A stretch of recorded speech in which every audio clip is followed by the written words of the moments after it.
had a chance to read the book. I was just telling Toya how much I love this book.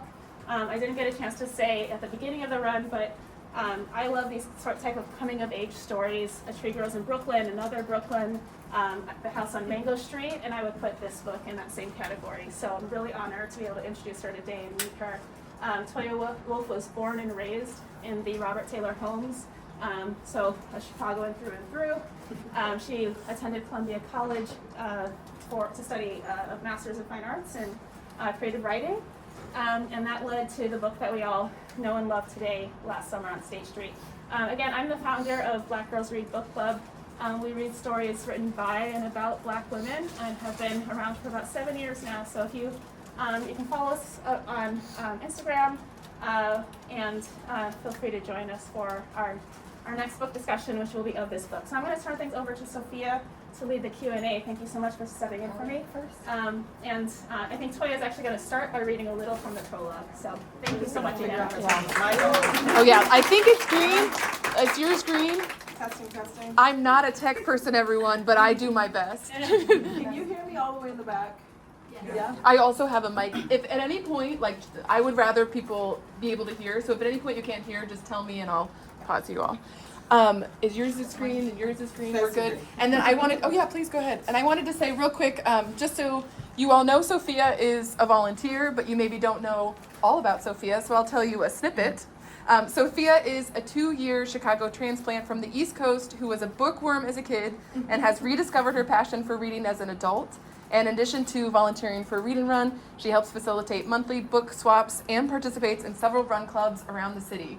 And this is my favorite part, everyone. Get ready. She's lactose intolerant, but likes to take risks. That is a fabulous bio. Okay, thank you, Sophia. Put that at midnight. Okay, well, have fun. I'll be around. I wanted to just read a little bit of the book. I know we read books, but it's always great to hear the cadence from the author. Like, that's always my request when I go to a reading. So I'll just read a little bit from the very beginning of the book. I've known Precious forever, Stacia a year, and Tanya for just a minute. We were so different, but everybody loved them some double dutch. Sometimes we made a tight-knit crew. Other days we couldn't get along for nothing. Our friendship started with, "What's your name?" The answer carried with it looks I could still see clearly. Stacia's begged me not to talk to her, and Tanya's asked, "Is she talking to me?" We got past those facial expressions and gave our names. Names that sound like heartbeats. Fifi, Precious, Stacia, Tanya. It's kind of a miracle that we formed those bonds because our mothers couldn't stand each other. To this day, I wonder how me and Precious were cool for so long. And Stacia, everybody has something negative to say about the Buchanan family. I knew there'd be backlash for bringing Tanya around, but I couldn't know at 12 how bad things would get. That summer, one by one, they dropped out of sight as if we were playing a game of all in together. When you play all, you get 2 people to turn the rope, and then a ton of kids. It could be 8 of us. We'd all jump in. The people turning sing all, and repeat the word until there's no more room in the rope. Precious and I began that song before we could even walk. Stacia jumped in when we started 6th grade, and Tanya appeared months later in the middle of June. The song went on and we jumped, screaming the lyrics, attempting to overpower the sounds of construction vehicles as they dismantled our Southside neighborhood in the Robert Taylor homes.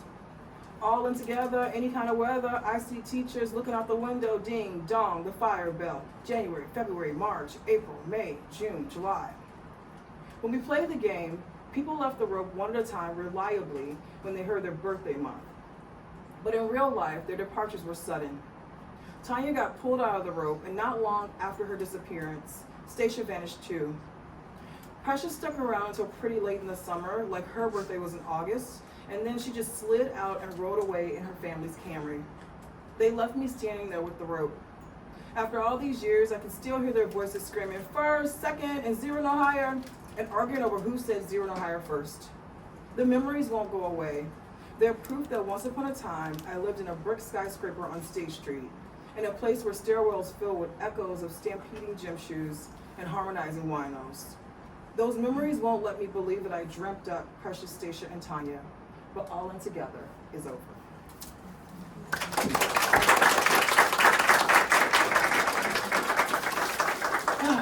Beautiful. Okay, we're gonna jump into the Q&A, and the first question we have for you is: last summer on State Street includes so many historical details. It was easy to forget sometimes that this is a novel and not a memoir. Yeah. What was your research process like? What resources did you use? Who did you speak with to help you recreate this time period? My grandmother. My entire life, my grandmother was a bit of a historian. She would, she was just being herself, and I was just like absorbing all of it. And I didn't think I would write a book set in the Robert Taylor homes. In fact, if you know anything about Robert Taylor, it's the kind of place that you work really hard to forget. And when I started writing fiction, I realized that these girls were back in these buildings, and it was not a happy day to sort of just give into it, just kind of go with it. And I found that I was just sort of putting in all this stuff that I just already knew. And I always tell people, like, write a book and research last, because research is like candy. And at the very, very end, when I decided to like make sure I wasn't telling lies, like fact check myself, fact check my memory, like it was all like right. So I did not do a lot of research for this book. I just wanted to make sure that I was getting it right, because I was sitting in rooms like this, and you got to get it right. People will come for you. That's great, thank you. So you grew up in Robert Taylor homes in the 1980s and 90s. Yeah. And you have first-hand experience with so much of this history. Was there anything you discovered in your research for this novel that surprised you? And did you find it difficult to revisit that period of your life? Definitely found it difficult, because I think it's the kind of place that you could very well work really hard to get away from. And if you succeed, I say if with like capital IF, if you can succeed, like if you could physically sort of leave a place like that, if you could mentally sort of leave a place like that, it's really hard to sort of go back to write scenes that feel real to like a reader. Like these buildings, you ran past where they were. You ran past like this open ground, right? So I had this difficult task of like rebuilding these buildings in, literary form, so that a person could like read it and be there. And what that takes is like, you have to really go back. And so there are times when it was really hard. There are times when, you have to close your computer and go do something else and come back when you can. I think in terms of research, I thought it was fascinating that, so there are 28 of these 16-story buildings that made up the Robert Taylor homes. And I, for a time, was flirting with the idea of writing a sequel. And that, of course, requires like a ton of research that's beyond my grandma's like scope, beyond the things that I know. And I was asking questions like, who designed these buildings? What, because I have friends who are like architects, and like to think like a designer now, like who designed them, who decided on the materials that were very cheap, like, cheap materials, what were the policies that went in place to allow this to even sort of be constructed. And the most fascinating thing I found out was that these buildings were built in a year. Wow. 28 16-story buildings in 1 year. And I will let you guys take that in, because it just punched me in the chest. It's like the quality. Yeah. You can't build an addition. I mean, I don't know personally, but you can't even build an addition to your house in a year, right?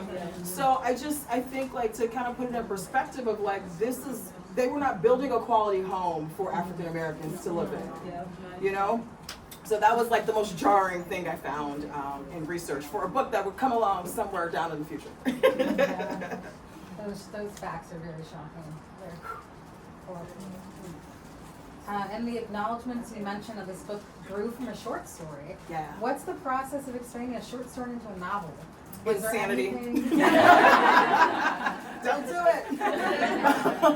Was there anything in the short story, the original short story, that changed significantly when you transitioned into the full novel? No, the short story was called Tanya from the 10, and it was just about Tanya. It was just about Tanya's disruption of this friend group. Raise your hand if you've ever read Bartleby the Scrivener by Herman Melville. All right, the one nerdy lit person in the room. They're like, we are runners, we do read books, but all right. So Herman Melville wrote this short story. Did he write Moby Dick? Yes. I'm blanking because I'm sitting in front of a ton of people right now. Okay, the most famous thing he wrote was Moby Dick. And when I was in school, so I studied, I was an English major and then I did an MFA, which means you read a lot of literature and you learn a lot of useless facts about things. And when I was an undergrad at Columbia, we had to learn structure by doing structural parodies. So you read a story and then you write your own story, but make it the exact structure of that story. Tanya from the 10 was a homework assignment that it won $500 for me, which is a big deal. When you were like young and broke, and then somebody's like, you won second place. It wasn't even first place, it was second place. It's like, you won $500. Like, oh my gosh, $500. So the story, already I have this confirmation that my teacher didn't fail me, and then somebody gave me some money, and I was like, man, you've really got something here. And I just continued to write about these girls. If I had a homework assignment, it was back these same group of girls who were back in these buildings. And then suddenly I just realized, this wants to be a novel. You're not gonna start writing these stories. And so but the heart of the story is just that Tanya gets invited into this group and then it just kind of falls apart. That's what happens in the book too. But then I started to talk about these girls and their individual families. And then Michi was from a totally different book. And a dear friend of ours who we just lost recently, who was a trusted mentor, advisor, coach, good friend, he was my thesis advisor in grad school. And he said to me, you're not gonna like this, but I think you should put these books together. And so Fifi got a brother. And then his life is wild as well. So yeah, I just think the short story is sort of the heart of what became this novel. That's amazing. I didn't take anything out, I built more things onto it. That's inspiring. The 4 girls at the center of the story are each so different. Yeah. What were your inspirations for each of these characters? Yourself or other people in your life? So because I've had a long time to sit with this material, I know the real answer to that question, and it is they are all parts of me. Now, of course, they're the extremes like Stacia, and then there are the Fifis of the world who are trying to get everybody together and be in everybody's business. And my friends would tell you that's a lot like how I used to move, and still do. But I think they started out as these sort of archetypes because I wanted to present 4 very different black girls to the world. Because when I watch TV, the same little girl rolling her neck and being way older than she ought to be did not represent the people I could even play with, because our parents did not. You were not getting away with behaving in that way. And so I wanted to write 4 very different girls.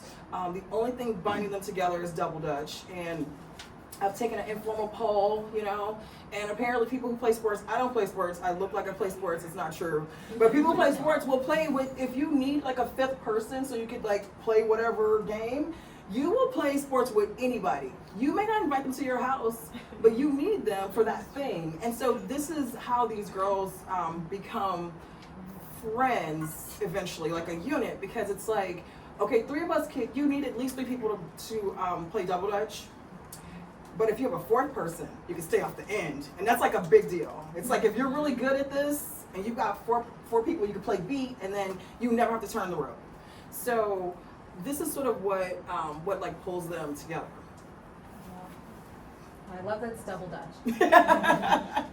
Double dutch is like spades to black people. If it's not your thing, people are just get out the way. There's no room to teach you. You know it or you don't. So some people, when it comes to double dutch, some people are just don't even bring it up, Sophia, sorry to interrupt, but maybe we can open it up to the audience in the last Of course. couple minutes. Does anyone have any questions? Did you have Mrs. Pierce in your life? Yes. And in fact, Sorry, can you repeat the question? The question was, do you have a Mrs. Pierce in your life? not currently, but she is based on my teacher who was my 6th, 7th, and 8th grade teacher. And I think she represents a lot of especially during the 80s and 90s, the CPS teachers who they wanted to work in the schools by the Robert Taylor homes or like troubled neighborhoods because they were like, these kids need education, but they also need love, they need direction, they need mentorship, they need, education like is such a holistic, and a lot of them went to like historically black colleges and universities, and they got the same sort of education from their teachers at college. It's like, to be a teacher means you are a holistic teacher. And people don't really talk about like those of us who came from this golden era of CPS where it was like, you got quite the education. And so I really wanted to get her down in a book so that people understood like, this is what being an educator, this is what you were agreeing to if you decided to teach, and especially if you taught in these specific neighborhoods. And so that character is based on a teacher from childhood who's no longer with us. And there's someone from my school who, I don't know if I don't think she made it today, but she was like an administrator. And she was part of that whole crew of teachers who were just like, because the buildings weren't coming down at that time. It was like, this is our existence. There is no future outside of this. This just is. You live there, and I'm gonna educate you the best I can because this is home for you, and this is all that's being offered, to you. I have a question. So going to the time when BP went to visit her aunt in the suburbs, Yeah. and she gets punched and her brother goes to the hospital. Yeah. So with that scene, what I think about is like, it's black people, but it didn't matter that they were black people. They were looked upon, like they were down, like you're from the projects. So can you speak to how people felt leaving the projects and trying to, become part of a different, community that was not welcoming? I think two things. Roseland is considered the South Side, so it wasn't the suburbs. It's just there are parts of Chicago, parts of like the South Side where black people live that were absolutely lovely and stunning, and then over time things fall into disrepair. But I think it just depends. Because I think about where I was in college when this like relocation happened. Fifi's time period is like, she's growing up like a decade after I would have been running around with my friends and jumping double dutch. So when the relocation happened, my mother and younger sister were still living in Robert Taylor, and they moved to like 57th in Michigan, which was also another black neighborhood. And they didn't have a lot of like people sort of looking down on them.